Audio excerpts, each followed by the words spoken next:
시청자 여러분 안녕하세요. 김동수입니다. 이 시간에는요 세계일보 11월 17일자 사설을 소개해드리고요 논평을 해드리겠습니다.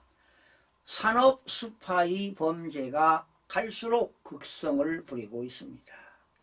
경찰청 국가수사본부는 올 2월부터 10월까지 산업기술을 해외로 유출한 사건 21건을 적발해 검찰에 넘겼다고 그제 발표했습니다. 적발 건수는 최근 10년 사이 가장 많고 지난해 12건보다 75% 증가했습니다. 유출 철원은요 중국이 가장 많고 디스플레이, 반도체, 로봇, 방산 등 국가 핵심 기술이 대거 포함이 됐습니다. 이러다 첨단 산업이 거덜나고 국가 안보마저 흔들리는 게 아닌지 걱정이 됩니다. 심각한 건 수법이 대담하고 규모도 커지고 있다는 점입니다. 지난 6월 국내 대형병원 연구소 중국인 연구원은 의료 로봇 기술 관련 파일을 1만 건 가까이 중국으로 보낸 사실이 들통났는데 유출 기술의 가치가 약 6천억 원에 이릅니다. 국내 대기업 공장 자동화 솔루션을 유출하고 액정 투시장치 LCD 공정 기술을 빼돌리려 했던 협력업체 대표 등 5명도 붙잡혔습니다. 지난 5년간 국가정보원이 적발한 기술 유출 사건은 93건에 피해액이 25조 원에 이릅니다. 기술 탈취가 활개를 치는 건 산업 스파이 처벌이 솜방망이 수준에 그치는 탓입니다. 지난 6월 삼성전자 반도체 공장 설계 자료를 중국에 유출한 혐의로 구속됐던 삼성전자 전 임원 최모 씨가 얼마 전 보석금 5천만 원을 내고 풀려나는 일까지 벌어졌습니다. 최 씨는 대만 기업으로부터 투자를 받아 중국 시안에 복제 공장을 세우려 했고 국내 반도체 전문 인력 200명 이상을 영입하기도 했습니다.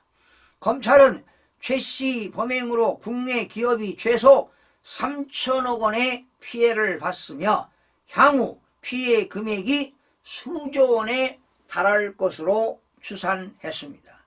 특허청 기술경찰이 2019년 3월부터 올 10월까지 검찰에 넘긴 산업재산권 피해 사범 1310명 중 6개월 이상 징역형을 선고받은 피고인은 한 명도 없다고 합니다. 최근 5년간 산업기술보호법 위반 사건을 봐도 1심에서 징역형의 실형을 선고받은 것은 6.2%에 불과합니다. 기본 징역형이 1년에서 3년 6개월에 불과하고 감경 사유도 많은 탓입니다. 이제 특단의 대응책이 필요할 때입니다. 기술 유출은 국가 경쟁력의 근간이자 안보 자산인 전략 기술을 훔쳐 해외로 팔아넘기는 중대 범죄이자 매국적 행위입니다. 미국은 경제 스파이범에 따라 기술 유출범에게 징역 33년 9개월형까지 구형하고 대만도 기술 유출에 간첩죄를 적용해 강력 처벌하고 있습니다. 법원은 기술 탈취에 대한 양형 기준을 대폭 높이고 국회도 간첩죄로 처벌하는 내용의 형법 개정안을 서둘러 통과시켜야 할 것입니다. 선진국들처럼 기술 안보 전담 컨트롤 타워를 세우는 일도 시급해 보입니다. 여러분 어떻게 들으셨습니까?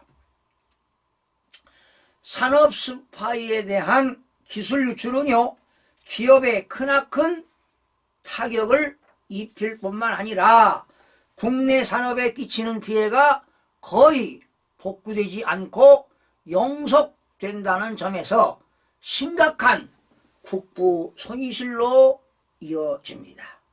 국내에서도 첨단 기술의 해외 유출을 경제 간첩죄로 처벌하는 내용의 형법 개정안이 여당에서 발의돼 지금 국회 계류 중이지만 정부 역시 단속을 위한 부처 간 융합 행정으로 협업을 강화하는 등 대책 마련에 적극적으로 나서서 주요 산업을 국가가 보호해야 할 것입니다.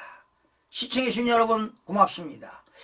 마지막으로 여러분 한 가지 더 말씀드리겠습니다.